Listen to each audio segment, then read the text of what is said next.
Itong poging-poging Rottweiler naman na ito ay si Luca. Ayan, so si Luca, alam ko, na-evaluate ko na to si Luca for OL1. So pasado naman si Luca with flying colors. Talagang mataas naman ang grade nito si Luca.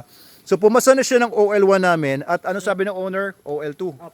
So direksyon ng owner niya, si Luca, ng OL2 dahil natuwa siya sa resulta ni Luca sa OL1.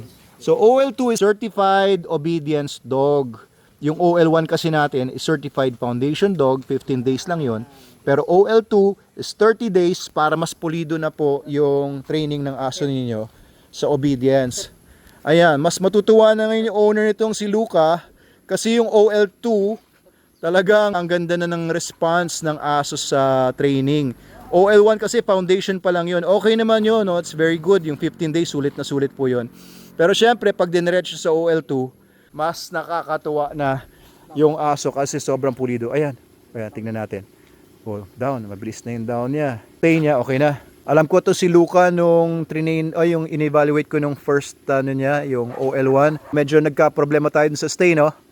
Okay na yung stay niya ngayon. Tingnan nga natin yung yung improvement niya dun sa stay.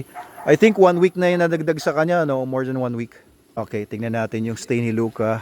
Dati kasi pag iniwan siya, binibreak niya yung stay, bigla siya tumatayo. Tingnan natin kung gaano katagal si Luca na ngayon. OL2 na siya, hindi na siya OL1. Tingnan natin, uy, tinicall mo ba? Na-distract pa. Ayun, yung i-workout pa kay Luca sa OL2. OL2 niya, dapat maging pulido ang stay nito. Kahit 30 minutes, kahit hindi na nakikita yung trainer, kailangan magsistay lang si Luca dyan. Whatever happens, yun po yung maganda sa OL2 naman dahil mas pulido na po yung training ng obedience. Hindi ka guys sa OL1, foundation pa lang naman yon. Pogi pa naman ito, pogi ni Luca. Lalaki po yan si Luca. Ayun, may pututoy. Ayan, ang isa sa mga dogs na tinitrain po natin dito sa Manalo K9 University. Nasa mga 24 po sila na tinitrain ngayon. Ayan, pinastay ni Sir Nico. Tingnan natin kung gaano katagal naman mag-stay dito si Luca. Na hindi siya tatayo, hindi siya alis dyan. Tapos tignan natin yung recall niya. Ayan, nakatingin naman doon si Zeus, yung Belgian Malinois na PL1 student. Sige nga, recall mo nga. Luca, here! Okay, very good. Ang galing. Okay, mas pulido na to si Luca. Since nung in-evaluate ko to ng OL1, medyo mas pulido na. Okay na rin yung recall niya. Mas mas explosive na yung recall niya, hindi na lalamya-lamya. Very good, very good. Magandang progress yan. Nakakailang araw na siya for OL2? 15 days na for OL2. Ayan, so may 15 days pa. At evaluate naman natin si Luca for the parameters para maging certified obedience dog siya OL2. Ayan, maganda nga dito sa Manalo K9 na monitor ng mga owners yung progress ng mga dogs nila using the IAGD Pet Super App. Merong mga video updates twice a week and every day meron pong ini-input doon yung mga trainers natin para updated, no, yung owners. Ina-update mo yung owner every day. Yes po. Kung ano na nangyayari kay Luca. Kaya yung mga owners naman, very satisfied sila.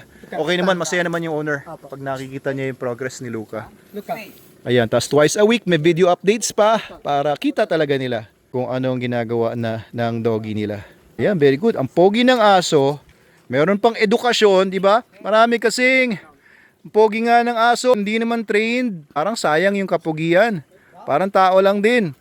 Pogi nga, pero medyo mahina naman sa taas. Sayang ang kapugian. Dapat beauty and brains, kumbaga.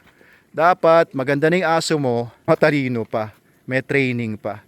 Yan ang magandang aso talaga. Na may magandang value. Hindi lang sakit sa ulo. Diba may mga dogs po kasi na pogi nga, ang mahal nga ng pagkakabili ng owner. Galing pa sa ibang bansa, wala naman training. Sayang. Ayun po. Hindi naman sa pagmamalit sa kanila, no? Pero if I were you, have your dog trained dito sa Manalo K9. Your best bet. Ayan, tulungan po namin kayo. At tailor fit namin ang training ng dog nyo. Very good. Good boy, Luca. Ayan.